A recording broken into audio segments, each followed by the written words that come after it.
बिस्मिल्लाहिर्रहमानिर्रहीम। अस्सलामुअलैकुम अज़ीज़ तलबा व तालबात।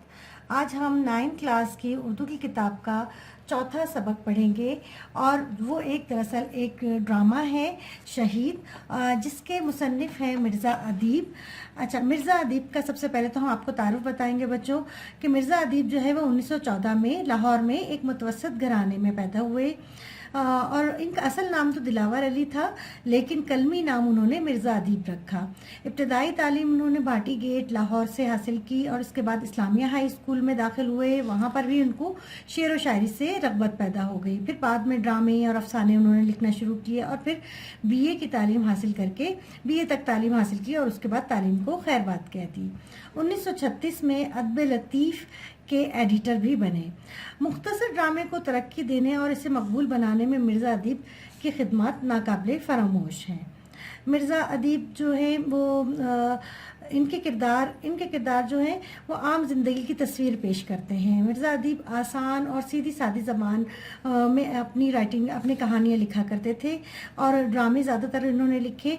और उनके ड्रामों में जो सबसे अहम बहुत मशहूर हुए उनमें है लहू और कालीन, फसील शब, पसे पर्दा और शीशे की दीवार का शुमार जो है वो उर्दू के बेहतरीन ड्रामों में होता है। मिर्ज़ा अदीब का इंतकाल 1999 में लाहौर में हुआ। अच्छा बच्चों, ये तो एक ड्रामा है। मैंने आपको बताया कि ड्रामे में जो है वो मुख्तलिफ किरदार होते हैं। अब ये जो एक ड्रामा आपको यहाँ पे शहीद बताया हमने पढ़ा है, उसका मैं आपको खुलासा बताऊंगी। दरअसल ये एक वो ड्रामा है जिसमें 6 सितंबर 1965 की जंग के बारे में हमें बताया गया और उसमें जज्बा हुब्बुल वतनी को उजागर किया गया है। तो इस पे जो मुसन्निफ़ है मिर्ज़ा अदीब बेग जो हैं वो इस ड्रामे में जज्बा हुब्बुल वतनी को बयान करते हुए एक ऐसे घराने की कहानी बयान कर रहे हैं जिसमें इनका एक इकलौता बेटा होता है जावेद, और उसकी शहादत का वो इसमें ज़िक्र कर रहे हैं। और उसकी मंजर कशी कुछ इस तरह से करते हैं कि 6 सितंबर को उनके बेटे की सालगिरह होती है। माँ बाप और ख़ास तौर पर उसकी छोटी बहन रज़िया जो है वो उसकी सालगिरह को बड़ी धूमधाम से मनाती हैं। और आज भी सारे मेहमान जो थे वो घर में जमा थे। रज़िया ने भाई को पहनाने के लिए सुनहरी हार भी खरीद रखा था, लेकिन तकरीब शुरू होने से पहले ही जावेद को फ़ौज की तरफ से बुलावा आ गया और जावेद तकरीब को अधूरी छोड़कर वतन की हिफाजत की खातिर सरहदों पर चला गया।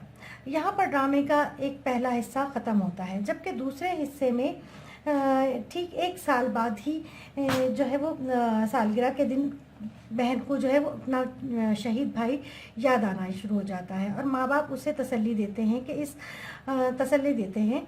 लेकिन इस दौरान में उसकी हमसाई जो है वो एक खातून वो उसके घर आती है और उसे कहती है कि तुम चलो मेरे घर और मेरी बेटी के साथ तुम्हारा दिल बहल जाएगा। लेकिन रज़िया जो है वो उसको इनकार कर देती है और उसको मना करके उस कमरे में आ जाती है जहाँ उसने अपने भाई की तस्वीर लगा रखी थी। वो उस कमरे में अकेली आके खड़ी हो जाती है और भाई की तस्वीर के सामने खड़े होकर उसको देखती रहती है, जिस पर वो हार लटका चुकी थी।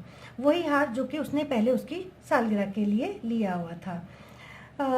मगर वो लेकिन उसी वक्त दरवाजे से एक साया बढ़ता है। रज़िया उसे देखकर पुकारती है, भाईजान तुम कहाँ थे? जावेद कहता है कि यहीं हर जगह हर मकाम पर होता हूँ। रज़िया कहती है कि मैं शिद्दत से तुम्हारा इंतज़ार कर रही थी। भाई जवाब देता है कि इसीलिए तो मैं तुमसे मिलने आया हूँ। बहन जो है वो भाई के गले में हार डालती है।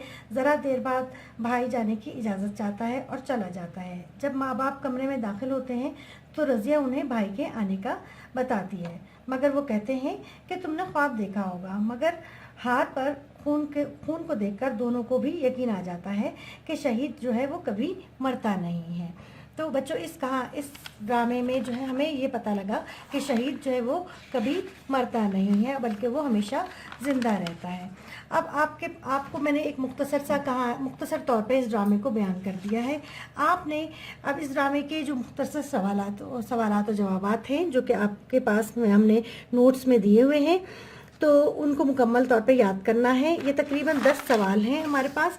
ان کے جوابات آپ کو ہم لکھوا چکے ہیں پہلے ہی, تو آپ نے ان 10 سوالوں کے جوابات کو یاد کرنا ہے. پھر اسی طرح سے دوسرا ایک اور سوال ہے, مرزا ادیب نے اس ڈرامے میں کیا پیغام دیا ہے. اس کا بھی آنسر ہم نے لکھوایا تھا. کیا پیغام دیا تھا بچوں کی؟ یہی کہ شہید کبھی مرتا نہیں اور اللہ کی راہ میں بہنے والا لہو کبھی ضائع نہیں ہوتا. شہید ہمیشہ دوسروں کے لیے ایک مثال بن کر سامنے آتا ہے. تو یہ بھی آپ کو ہم نے لکھوایا ہوا ہے, آپ نے اس کو یاد کرنا ہے. یہ بہت اہم سوال ہے, اس کو آپ نے اچھی طریقے سے یاد کرنا ہے.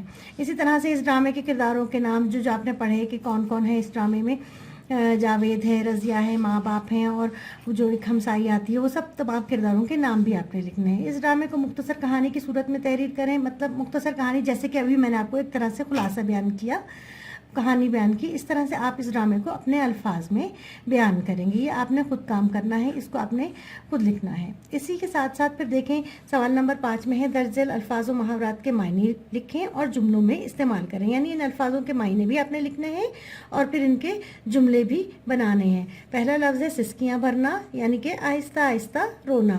پھر ڈھانپ لینا ہے, چھپا لینا, زخم ہرے ہونا, غم تازہ ہو جانا, چہل پہل, رونق ہونا, دل بہلنا, دل خوش ہو جانا, سعادت, اعزاز, شرف, فخر کو کہتے ہیں, بدستور, مسلسل ایک کام کو بار بار کرتے رہنا, مسلسل, جہاں تہاں, ہر جگہ. تو یہ تمام الفاظ کے معنی میں نے آپ کو بتا دیے ہیں. آپ نے ان کے جملے خود بنانے کی کوشش کرنا ہے تاکہ آپ لوگوں کو بعد میں مشکل نہ ہو. تو یہ تمام آپ نے کام کرنا ہے. اسی طرح سے سوال ہے ڈرامے کے اجزائے ترکیبی بیان کریں. تو اجزائے ترکیبی کا مطلب ہوتا ہے کہ اس میں کون کون سے اجزاء ہوتے ہیں ڈرامے میں جس سے ایک ڈرامہ اچھا بن سکتا ہے. تو بچوں اس میں ہمارے پاس ہے کہ ڈرامے میں جو ہے وہ باقاعدہ ایک کہانی ہونی چاہیے. پھر کہانی کے لیے اس کا کچھ آغاز ہوگا, پھر واقعات بیان کیے جاتے ہیں, پھر اسی طرح سے اس میں ایک کشمکش پیدا کی جاتی ہے, پھر تذبذب یعنی کہ ایک عروج ہوتا ہے. ایک ڈرامے بالکل جب پیک پہ پہنچ جاتا ہے تو اس کو وہ آتا ہے اور پھر اس کے بعد اختتام ہو جاتا ہے اور پھر ان کو بیان کرنے کے لیے اس میں مکالمے ہوتے ہیں. تو یہ تمام چیزیں جو ہیں وہ ڈرامے کی اجزائے ترکیبی ہیں. تو آپ نے ان کو بھی بیان کرنا ہے. ٹھیک ہے, یہ بھی میں نے آپ کو بتا دیا, آپ نے اس کو یاد کرنا ہے. اس کے ساتھ ساتھ ہے پھر درج ذیل الفاظ کے مترادف لکھیں. مترادف کے معنی ہوتے ہیں ہم معنی الفاظ لکھنے ہیں. تو یہاں پہ میں نے آپ کو بتایا آرائش, آرائش کے ہم معنی لفظ ہے زیبائش. اسی طرح سے دراڑیں, شگاف, نظریں, نگاہیں, رخسار, گال, ضمن, سلسلہ, حسین, خوبصورت, آرزو, خواہش. تو یہ تمام کام بچوں میں نے آپ لوگوں کو یہاں پر دہرا دیا ہے.